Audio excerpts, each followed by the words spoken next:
रामकृष्ण हरी माऊली. आज माझी पुरी भाजी खाण्याची इच्छा झाली म्हणून मी पुरी भाजी बनवते. पुरी भाजी बनवण्यासाठी मी 3 मोठे बटाटे कट करून घेतलेत. बटाटे स्वच्छ पाण्याने धुवून कुकरमध्ये मीठ आणि पाणी टाकून सगळे बटाटे मी उकडून घेणार आहे. कुकरला झाकण लावून 15 ते 20 मिनिटं बटाटे उकडून घेणार आहे. बटाटे माझे सगळे उकडून झालेत आणि उकडलेल्या बटाट्यांची मी साल काढून घेणार आहे आणि बटाटे मॅश करून घेणार आहे. जास्त बटाटे मॅश करायचे नाहीत, थोडे मोठे मोठ्या बटाट्यामध्ये तुकडे ठेवायचे आहेत. असे मी बटाटे मॅश करून घेतले आहेत आणि त्याच्यामध्ये मोठे तुकडेही आहेत बटाट्याचे. बटाटे मॅश करून झाल्यावर मी लगेच भाजी बनवणार आहे. भाजीसाठी मी तेलामध्ये तमालपत्र, जिरे, आलं लसूण पेस्ट, मिरची, कढीपत्ता टाकून सगळं लाल होईपर्यंत भाजून घेणार आहे.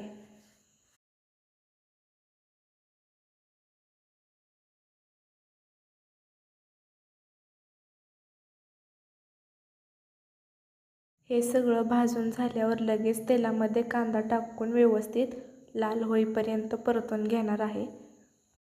कांदा लाल झाला की लगेच वरून टोमॅटो टाकून घेणार आहे. टोमॅटो आणि कांदा पूर्ण लाल होईपर्यंत मी असं भाजून घेते. हे सगळं भाजून झाल्यावर तेलामध्ये हळद, लाल तिखट आणि मसाले टाकून परतून घेतलंय मी आणि हे सगळे मसाले तेल सुटेपर्यंत भाजून घेणार आहे. सगळं असं मिक्स करून घेते. नंतर काळं तिखट, मीठ टाकून मिक्स करून घेणार आहे सगळं. भाजी बनवताना मी मीठ जास्त टाकलं नाही कारण मी बटाटे शिजताना त्याच्यात मीठ टाकलं होतं म्हणून मीठ कमीच टाकलंय. सगळं व्यवस्थित मिक्स झाल्यावर त्याच्यात मॅश केलेले बटाटा टाकून घेतला आणि सगळं अजून मिक्स करायला लागले. बटाटा मसाल्यामध्ये मिक्स करून 10 मिनिटासाठी असं वाफलून घेणार आहे कारण सगळ्या मसाल्याची टेस्ट बटाट्यामध्ये उतरेल. बटाटा पण असं तेल सुटेपर्यंत परतवून घेतलाय.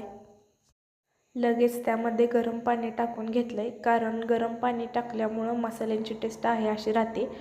नंतर बारीक गॅस करून भाजीला अशी उकळी येऊ दिली मी आणि आता माझी पुरी सोबत खाण्याची भाजी तयार आहे. आणि आता लगेच मी पुरी पण बनवून घेणार आहे. पुरीसाठी गव्हाचं पीठ आणि थोडा रवा घेतला आहे. त्यामध्ये मीठ टाकून असा छानसा ह्याचा गोळा बनवून घेणार आहे आणि असा घट्ट पिठाचा गोळा बनवला आहे. यामध्ये रवा टाकल्यामुळं मी हे पीठ 10 मिनिटासाठी भिजू देणार आहे. 10 मिनटं पीठ भिजल्यावर मी असं लहान लहान गोळं बनवून घेणार आहे. पीठ छान 10 मिनटं फुगल्यामुळे रवा मऊ लुसलुशीत झाला आहे आणि मी सगळ्या पिठाचे असे गोळे बनवून घेतलेत. गोळे बनवून झाल्यावर बारीक गॅसवर छोट्या कढईत तेल गरम करून घेतलं. जाडशी पुरी बनवली आणि लगेच मी पुऱ्या तळायला चालू केल्या. आणि पुरी बनवताना मी कोरडं पीठ पुरीला लावलं नाही कारण कोरड्या पिठामुळं तेल खूप खराब होतं. तेल लावून पुरी मी लाटून घेतली. जास्त पातळ पुरी केली नाही मी, जाड ठेवले कारण जाड केलेली पुरी जास्त फुगून वर येते. पुरी तेलात टाकली की पुरीवर तेल सोडावं लागतं कारण तेलामुळे पुरी लगेच वर फुगून येते. पुरीवर सारखं तेल सोडल्यामुळं आणि पुरी हलवत राहिल्यामुळं अशी टम्म पुरी फुगली आणि मी अशा करून सगळ्या पुऱ्या बनवून घेणार आहेत.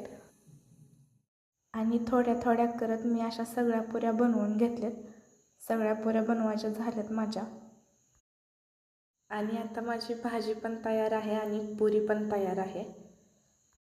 सगळ्या पुऱ्या तळून झाल्यावर कढईत राहिलेलं हे थोडं तेल आहे, कसलंच तेल खराब झालं नाही.